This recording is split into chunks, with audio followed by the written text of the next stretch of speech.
Hi guys, we are here today with the power within us. We're about to talk to Maren about Kundalini Yoga and a bit about her journey. So yes, hi Maren, how are you? Sabrina, I'm very well, thank you. Thanks so much for coming here today. We're delighted to have you as our first guest. Very welcome. Yeah, so I just really wanted to know, a bit about yourself and what you do and about Kundalini. So if you can let us know. Yeah, and I haven't really had a big, so many years of experience of yoga before that. Some yoga teachers have done yoga for 10, 15 years. So for me it was quite a fast track really. So in 2009 I went to India and I did a little bit of yoga, hatha yoga at the Sivananda ashram, but only a few days, and then I kept up with the practice whilst I was traveling, but once I came back to London it kind of fizzled out a little bit. And then through a friend, I found a Kundalini Yoga class, and that was more or less inspired by my mother, who is a spiritual healer, and she works with Kundalini energy. So I had kept talking to my friend about it without really ever getting involved with what kind of healing my mom was doing. And then my friend said, oh, there's something like Kundalini Yoga, you want to come along? So we went. And it was absolutely amazing. I remember we cycled there, and on the way back we cycled down the hill and chanting "Why Guru," completely on a complete high, and had this really beautiful experience. So I kept going to class maybe once, twice a week for the first 2 months, and then it completely took me. And I think maybe 1 month later I was doing the teacher training. And that's the amazing thing about Kundalini Yoga. So first of all, everybody is they really want to create teachers rather than gather disciples. So that was Yogi Bhajan's mission, to create teachers. So he brought this type of yoga to the West in the 60s because we are in the Aquarian age, and he thought, okay, for this age we need something very fast, very effective. So he was also a master in Hatha Yoga, but so he thought, okay, these people, they're seeking. When he came, he went to California. He saw everyone using drugs and sex and rock and roll, and he said, okay, they want to expand their consciousness, but this is not healthy. So I'm going to teach them Kundalini Yoga. And he actually taught at Woodstock Kundalini Yoga. Yeah. So and this is really, really the amazing thing about it. So it's everyone can come to every class. Everyone is quite quickly, if they are really getting it, they will be recommended to become a teacher. And that is more for their transformation rather than everybody is expected to teach. So it's really about discovering what is your truth. So some people then start teaching, some people don't, but it's a very great tool for them to evolve, really. Yeah. And so it was the same for me. The teacher training is an amazing journey. And I started teaching quite quickly, halfway through the course, and that was such a blessing.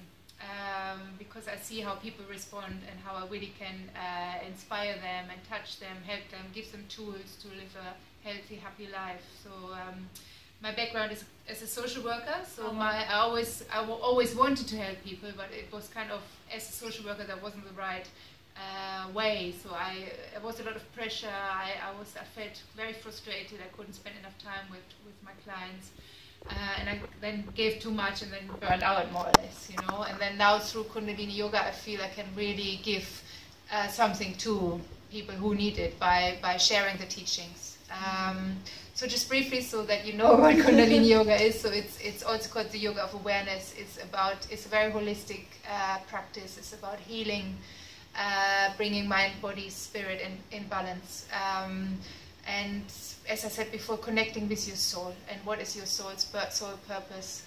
People who practice regularly Kundalini Yoga, quite quickly they will look at everything they do in life. They might change relationship, jobs, they change their eating habits.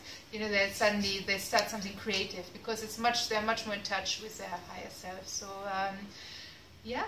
And so it's really in a nutshell. Sounds familiar. Yeah, no, definitely. Yeah. Great. So yes. So you started in 2011. Yeah. Oh wow. Okay.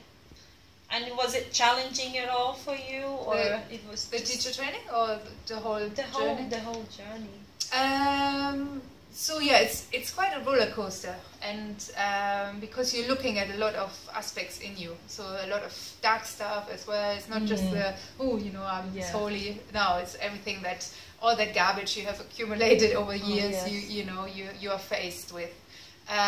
So halfway through the course, I didn't give it up, but I was like, really resisting, and rebelling, and this is silly, and that's what it does, this training. It brings you to who it's like strips off all the pretense and brings you to your truth, to the core. And the ego might be rebelling because it's like, hang on a minute, I've done this now my whole life, and we are fine, we don't need to change. So the ego doesn't want to change, So, and by changing yourself, obviously everybody around, some friendships, suddenly you think, I don't know why, why I still hang out with that person, because it's kind of nothing, it doesn't help me grow, and maybe it's holding me back even, There was a whole issue about not drinking anymore.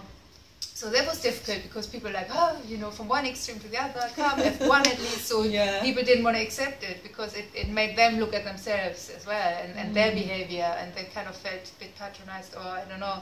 So yeah, it was many challenges in my relationship with my husband. He saw this massive change so quickly, and he kind of tried to keep up, but then he couldn't, because he wasn't doing the yoga so much, and so he was kind of feeling like he's losing me to the yoga, and because I changed and I wasn't the person anymore he fell in love with, so it was quite a difficult. That was quite difficult. Now we got it back together, and we've found something common we can share and appreciate each other. But yeah, I mean, it was definitely difficult, and it constantly teaching is great, but it constantly challenges you again, and you're processing all that stuff, and the students you attract, they teach you, so you attract a certain type of student also because of your personality. And yeah, you're constantly having to look at yourself again. There's no being off the hook ever. So yeah, it's not always an easy ride. It's not for the faint-hearted. You have to have determination and courage, and be brave, and some grit. But it's worth it. Okay, yeah, that sounds great. Sounds a really, really interesting journey. I wanted to ask you something. So, do you believe in God? And what does God means to you? Yeah, I believe in God. And God, for me, means you and me and everything around us. So God is in. We are sparks of the divine, and we are all. God is in us. God is everywhere. So, and I'm very. I mean, it sounds difficult to get the head around it, and I think so many religions came up with images of gods because people find it easier to pray to Shiva, or I don't know, because then they have an image, and okay, we can bring offerings, and it's a bit more tangible. I think God is love, and light, and it also sounds a bit like, yeah, right, that's what the hippies say. But I recently actually experienced it, and I'm completely sold on that. Yeah, but it's, the connection, everything that opens your heart, and the connection with others, or when this little joy you have when you see the sun or a little flower, this is all God, and it all really brings you back to the source. So yeah, I don't have any problems with the word God. So I know some people, because they're associated with organized religion, and in the name of those religions, lots of horrible things have been done. So it's kind of the association with it is can be a little bit negative. But I think that we only have words, and words can't describe what God is really. So I'm very happy to use it it can't describe it, but we need to name it, and it could be also love or universal energy. But so I try to remind myself all the time of God, and through gratitude, and sometimes I forget, but really every time I pass a beautiful tree, or I see a person and judgments come in, I just say, there God. If you can't see God in all, you can't see God at all. So I mean, it's practice, and I'm continuing to practice that, because sometimes obviously I'm still oh no, I hope they're not sitting next down to me and the tube and stuff. And then I think, why, you know? Yeah. And I attracted them there, so I could learn something, you know. So really see every person, every encounter as a learning opportunity, some universal, like a lesson. Really. Okay. So, Okay. yeah. So in regards to religion, are you religious at all, or do you consider yourself a spiritual person or a religious person? Yeah, I mean, I think religion just means back to your origin, you know, so to the source, to the root. So in that respect, I would call myself religious. I think it's just, I'm not part of any organized religion. I mean, Kundalini Yoga is influenced by Sikhism, because Yogi Bhajan was a Sikh. So we use the mantras, and that's hence we wear the turban. And but I wouldn't feel the need to become a Sikh. Or my upbringing was Christian, and I have a connection to Jesus and Mother Mary. I really, you know, it resonates with me. But also, I mean, all kinds of religions at the core, they are the same. And it's just as humans, it's like, oh no, we are right, you are wrong. We have this book, and our interpretation is like that, and you know. And I think it's just it's a bit of shame. But I think at the moment maybe people kind of they needed it, and at some point, hopefully they will think for themselves and come to that wisdom within, without following blindly those dogmas. So I think I'm religious and spiritual. You know? Okay, all right. And do you see a difference between religion and spirituality then? Also, what does spirituality means to you? I think really, for me, when you strip it all down, it's the same thing really. Okay. It's about union with God, union with everything and whole of creation, and internalizing rather than, oh, it's good to study and to discuss and you know, but it's about experiencing and internalizing that truth. So yeah, I think that's really.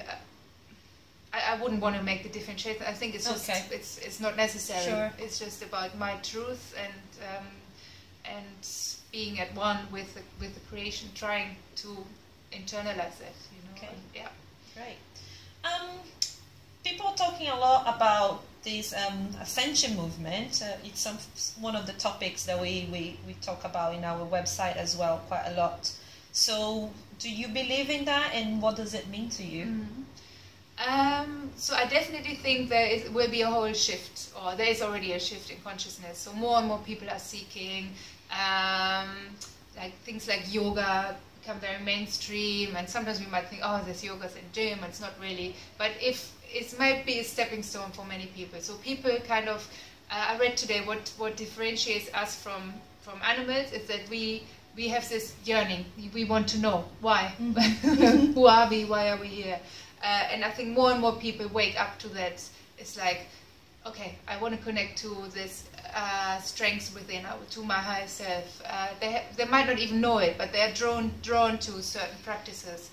And I think as much as there's lots of horrible things still happening, but it's the dark and the light, you know, will always be the case. I think there's more and more people waking up to a higher consciousness. The energies are speeding up, and I think there will be we will vibrate out, so as light workers, so that more people will be attracted to also choose that path. So yeah, in that respect, I'm very optimistic. Okay, well that sounds great. What about soul mission and you know, having a connection to your soul and to your purpose? Do you believe in that? Have you found it, and you know, how did it happen? Yeah, yes, I believe in it. I think we still have a choice how we realize it. But for me, I had two events or situations where it was more or less confirmed. So what I'm doing. So one was I went to a guru called Paramahansa Nityananda, and he can access the Akashic records. Oh wow! And he so you could ask a question. And I was kind of, what is my life purpose, you know? And he said, he didn't know anything about me. He said, you're a teacher, teach Kriya to the world and you will be fulfilled. So, and I mean, in Kundalini we teach Kriya, and at that point, did I even start Kundalini Yoga? Maybe just about. So I wasn't, you know. Oh, wow. So yeah, it was quite, and I was very happy with it, you know. And then my other experience with ayahuasca, just at Christmas time this year, she more or less said to me, okay, I've given you everything I could, you have all the tools you need, so go and do it. Oh, so, and I kind of understood that as what you're doing is the right thing, so continue to do so. So yeah, so I mean, I feel like I have found it, but maybe it won't always be Kundalini Yoga, but it will definitely teaching people, helping them to connect with their higher self. Great. So yes, it's been really great so far, Maren. I just wanted to ask you one last question that we intend to ask to everyone that we're going to be interviewing. And what was the most amazing experience or the darkest experience you have had? You know, tell us if it really touched your heart, or you know, it was something that you wanted to share with the world.